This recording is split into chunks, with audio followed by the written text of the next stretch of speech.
ਸਾਰੇ ਵੇਖਣ ਵਾਲੇ ਭੈਣ ਭਰਾਵਾਂ ਨੂੰ ਬਹੁਤ-ਬਹੁਤ ਸਲਾਮ। ਮੈਂ ਬਾਬੂ ਦਾਊਦ ਬਖਸ਼ੀ ਇੱਕ ਨਵੀਂ ਵੀਡੀਓ ਦੇ ਨਾਲ ਔਰ ਇੱਕ ਨਵੇਂ ਟੌਪਿਕ ਦੇ ਨਾਲ। और आज साडा टॉपिक एक मुहावरा है, एक बड़ा खूबसूरत फिक्रा कि मिट्टी की पकड़ तो बहुत मजबूत होती है और संगे मरमर पर पाँव ही फिसला करते हैं। तो मेरे साथ चाची रखी मौजूद हैं और कोशिश करेंगे कि चाची रखी के साथ ये हम इस टॉपिक पर बातचीत करें। चाची रखी की हाल है तुहाडा? ठीक ठाक हो? बिल्कुल ठीक है, तू अपना सुना? हाँ सब अच्छा है, फर्स्ट क्लास। तो ये फिक्रा मैं पढ़िया किधरों कि मिट्टी की पकड़ बहुत मजबूत होंदी है ते संगे मरमर ते पैर स्लिप होंदे ने। हालांकि मजबूत ते पत्थर हुंदा मिट्टी नालों। ਉਹ ਮਜ਼ਬੂਤਾਂ ਕੀ ਮਤਲਬ ਹੋ ਸਕਦਾ? ਉਹਦਾ ਹੈ ਯਾ ਤਾਂ ਸੰਗੇ ਮਰਮਰ ਪੱਥਰਾਂ ਤੇ ਤੂੰ ਸਟੋਨਾਂ ਤੇ ਤੂੰ ਪੈਰ ਰੱਖ ਲੈ ਤਾਂ ਤਿਲਕੇਗਾ ਹੀ ਨਾ। ਅੱਛਾ ਤੇ ਮਿੱਟੀ ਸਲਿੱਪੀ ਹੁੰਦਾ ਨਾ। ਹਾਂ ਸਲਿਪਰੀ ਹੁੰਦਾ। ਹਾਂ ਤੇ ਜਿਹੜੀ ਮਿੱਟੀ ਆ ਉਹਦੇ ਵਿੱਚ ਕਦੀ ਵੇਖਿਆ ਨਹੀਂ ਦਲਦਲ ਵਿੱਚ ਪੈਰ ਬੰਦਾ ਖਲੋਈਏ ਤੂੰ ਅੰਦਰ ਹੀ ਫਸਾ ਜਾਂਦਾ ਈ, ਉਹ ਕਦੇ ਨਿਕਲੇ ਬਾਹਰ ਤਾਂ ਉਹਦੀਆਂ ਸਟਰੋਂਗਾਂ ਨਾ ਹੋਈਆਂ ਉਹਦੀਆਂ ਪਕੜਾਂ। ਅੱਛਾ ਕੋਈ ਹੋਰ ਗੱਲ ਹੋ ਲੈ ਜੇ ਬੰਦਾ ਕਵਰਾਂ ਵਰ ਜਾਈ ਤੇ ਅੱਛਾ ਤੇ ਉਹਦੇ ਵਿੱਚ ਵੀ ਕਦੋਂ ਕੋ ਨਿਕਲਦਾ ਈ, ਕਦੀ ਨਿਕਲਦਾ ਵੇਖੇ? ਇਹ ਵੀ ਠੀਕ ਹੈ। ਹਾਂ ਤਾਂ ਹੋਰ ਕੋਈ ਹੋਰ ਮਿੱਟੀ ਦੀ ਪਕੜ ਲੈ ਤੂੰ ਤੇ ਐਵੇਂ ਜਿਵੇਂ ਮੇਰਾ ਟੋਸਟ ਲੈਣ ਡਿਆ। ਤੇ ਮਿੱਟੀ ਤੋਂ ਨਹੀਂ ਬੰਦਾ ਸਲਿਪ ਹੁੰਦਾ?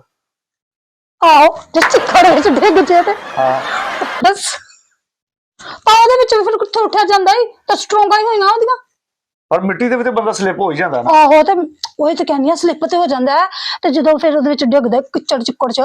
चल पूरे मुहावरे का मतलब दस। हाँ मिट्टी मिट्टी की पकड़ तो बहुत मजबूत होती है और संगे मरमर पर पाँव ही फिसला करते हैं। ਤਾਂ ਹੀ ਆ ਤੇ ਜੇ ਉਹ ਮਿੱਟੀ ਦੇ ਵਿੱਚ ਫਸ ਜੇ ਤੇ ਬੰਦਾ ਕਿੱਥੋਂ ਨਿਕਲਦਾ ਈ। ਤਾਂ ਜੇ ਸੰਗੇ ਮਰਮਰ ਸਟੋਨਾਂ ਉੱਤੇ ਪੱਥਰਾਂ ਉੱਤੇ ਕੋਈ ਬੰਦਾ ਗਿੱਲਾ ਵੀ ਹੋਏ ਸੁੱਕਾ ਵੀ ਹੋਏ ਤੇ ਤਿਲਕ ਪੈਂਦਾ, ਸਲਿਪਰੀ ਜਿਹਾ ਹੁੰਦਾ ਵੇਖੀ ਹੁੰਦਾ। ਤਾਂ ਸਹੀ ਕਹਿ ਰਹੀ ਚਾਚੀ ਇਹਦਾ ਮਤਲਬ ਇਹ ਵੇ ਕਿ ਹਮੇਸ਼ਾ ਆਪਣੀ ਜ਼ਿੰਦਗੀ 'ਚ ਨਾ ਖੁਦਾ ਦਾ ਡਰ ਖੌਫ ਰੱਖਣਾ ਚਾਹੀਦਾ ਹੈ।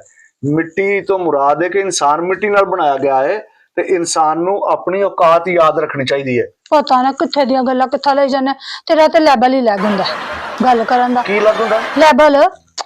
ਚਾਚੀ ਪੰਜਾਬੀ 'ਚ ਗੱਲ ਕਰ ਲੈ। ਹਾਂ ਤਾਂ ਪੰਜਾਬੀ 'ਚ ਤਾਂ ਬੋਲਦੇ ਲੈਵਲ ਲੈਵਲ ਲੈਵਲ ਕਹ ਲੈ। ਮਿਸਟੇਕਾਂ ਬਸ। ਮਿਸਟੇਕਾਂ ਦੀ ਗੱਲ ਨਹੀਂ ਹੈ, ਜਿਹੜੇ ਸੁਣਨ ਦਾ ਨਾ ਫਿਰ ਉਹਨਾਂ ਨੂੰ ਭੁਲੇਖਾ ਲੱਗਦਾ। ਤਾਂ ਉਹ ਪੜ੍ਹੇ ਲਿਖੇ ਨਹੀਂ, ਸਮਝਦਾਰ ਨੇ, ਉਹ ਮੇਰੀਆਂ ਗੱਲਾਂ ਨੂੰ ਸਮਝਦੇ ਨੇ। ਮੈਂ ਪੜ੍ਹੀ ਲਿਖੀ ਨਹੀਂ, ਤੇਰੇ ਹੱਥ ਚ ਅੱਜ ਮੈਂ ਤਾਂ ਥੋੜੀ ਪੜ੍ਹੀ ਹਾਂ। ਅੱਛਾ ਚੱਲ ਠੀਕ ਹੈ। ਮਿੱਟੀ ਤੋਂ ਮੁਰਾਦ ਹੈ ਕਿ ਇਨਸਾਨ ਆਪਣੀ ਔਕਾਤ ਯਾਦ ਰੱਖੇ ਤੇ ਜਦੋਂ ਇਨਸਾਨ ਮਿੱਟੀ ਦੀ ਪਕੜ ਚ ਆ ਜਾਏ ਤੇ ਫਿਰ ਉਹ ਉੱਠ ਨਹੀਂ ਸਕਦਾ। ਤੇ ਇਸ ਤੋਂ ਮੁਰਾਦ ਹੈ ਕਿ ਜਿਸ ਤਰ੍ਹਾਂ ਕਬਰ ਦੀ ਤੂੰ ਗੱਲ ਕੀਤੀ ਹੈ ਨਾ ਕਿ ਇਨਸਾਨ ਕਬਰ ਚ ਹੀ ਜਾਂਦਾ ਹੈ। ਹਾਂ ਤਾਂ ਮੈਂ ਠੀਕ ਹੀ ਬੋਲੀ, ਵਾਪਸ ਨਹੀਂ ਆ ਸਕਦਾ। ਹਾਏ ਫਿਰ ਤੇ ਕਹਿੰਦੀ ਮੈਂ ਠੀਕ ਬੋਲਨੀ ਆ। ਇਹ ਮਿੱਟੀ ਦੀ ਪਕੜ ਤੋਂ ਮੁਰਾਦ ਇਹ ਵੇ ਕਿ ਆਪਣੀ ਔਕਾਤ ਯਾਦ ਰੱਖਣਾ। ਹਾਂ ਹਾਂ ਆਪਣੇ ਆਪ ਨੂੰ ਵੇਖਣਾ ਕਿ ਮੈਂ ਮਿੱਟੀ ਨਾਲ ਬਣਾਇਆ ਗਿਆ। ਇਨਸਾਨ ਹਰ ਦਫਾ ਹਮੇਸ਼ਾ ਉੱਚਾ ਬਣਨ ਦੀ ਕੋਸ਼ਿਸ਼ ਕਰਦਾ ਹੈ, ਵੱਡਾ ਬਣਨ ਦੀ ਕੋਸ਼ਿਸ਼ ਕਰਦਾ ਹੈ ਤੇ ਪੱਥਰ ਤੇ ਪੈਰ ਸਲਿਪ ਹੀ ਹੁੰਦੇ ਨੇ। ਜਦੋਂ ਇਨਸਾਨ ਮਗਰੂਰ ਹੋ ਜਾਏ ਨਾ ਤੇ ਫਿਰ ਉਹਦੀ ਜ਼ਿੰਦਗੀ 'ਚ ਮੁਸੀਬਤਾਂ ਪਰੇਸ਼ਾਨੀਆਂ ਤਕਲੀਫਾਂ ਜਿਹੜੀਆਂ ਨਾ ਉਹ ਆਉਂਦੀਆਂ ਹੀ ਰਹਿੰਦੀਆਂ ਨੇ। ਇਹਦਾ ਮਤਲਬ ਹੈ ਕੋਈ ਕੁਝ ਵੀ ਕਰ ਲੈ ਨਾ। ਹਾਂ ਤੇਰੀਆਂ ਗੱਲਾਂ ਦੇ ਲੈਵਲ ਕਦੀ ਵੀ ਮੇਰੇ ਨਾਲ ਮੈਚੋ ਮੈਚ ਨਹੀਂ ਹੋਏ। ਤੇ ਚਾਚੀ ਤੂੰ ਪੜ੍ਹੀ ਲਿਖੀ ਬੀਬੀ ਹੈ। ਹਾਂ ਤਾਂ ਪੜ੍ਹੀ ਲਿਖਿਆ ਤਾਂ ਦੇ ਤੇ ਮੈਂ ਦੱਸਿਆ ਤਾਂ ਗੱਲ ਪੂਰੀ ਕਰਿਆ ਕਰ। ਤੂੰ ਸਾਰੀ ਗੱਲਾਂ ਮੇਰੇ ਉੱਤੇ ਤੇ ਕੀਤੀਆਂ ਨੇ। ਉਹ ਸੈਂਟੈਂਸ ਜਿਹੜਾ ਮੈਂ ਕਿਹਾ, ਜੁਮਲਾ ਜਿਹੜਾ ਮੈਂ ਕਿਹਾ ਕਿ ਕਬਰੇ ਵੱਡਾ ਵਰਜੇ ਤੇ ਕਿੱਥੋਂ ਨਿਕਲਦੇ, ਜੇ ਦਲਦਲ ਵਿੱਚ ਫਸੇ ਤੇ ਕਿੱਥੋਂ ਨਿਕਲਦਾ। ਹਾਂਜੀ ਹਾਂ ਤਾਂ ਆ ਤੂੰ ਇਹਨੂੰ ਦੀਆਂ ਗੱਲਾਂ ਨੂੰ ਪੜ੍ਹ ਕੇ ਕਿਹਾ ਕਿ ਔਕਾਤ ਯਾਦ ਰੱਖਣੀ ਚਾਹੀਦੀ ਹੈ। ਹਾਂ ਮੈਨੂੰ ਨਹੀਂ ਪਤਾ ਉੱਥੇ ਔਕਾਤਾਂ ਕਿੱਥੇ ਆ ਜਾਂਦੀਆਂ ਨੇ। ਆਪਣੀ ਔਕਾਤ ਯਾਦ ਰੱਖਣੀ ਚਾਹੀਦੀ ਕਿ ਮੇਰੀ ਵੈਲਿਊ ਕੀ ਹੈ ਜ਼ਮੀਨ ਦੇ ਉੱਤੇ। ਮੈਨੂੰ ਰੱਬ ਨੇ ਕਿਉਂ ਪੈਦਾ ਕੀਤਾ ਹੈ? ਮੈਨੂੰ ਰੱਬ ਨੇ ਲੋਕਾਂ ਦਾ ਹੱਕ ਖਾਣ ਲਈ ਪੈਦਾ ਨਹੀਂ ਕੀਤਾ।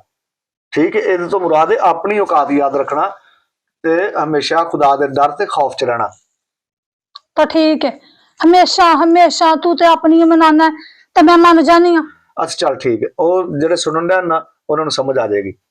ਚਲੋ ਵੇ ਮੇਰਾ ਭੈਣੋ ਤੇ ਭਰਾਵੋ ਤੁਹਾਨੂੰ ਵੀ ਸਮਝ ਆਉਂਦੀ ਹੈ ਕਿ ਨਹੀਂ?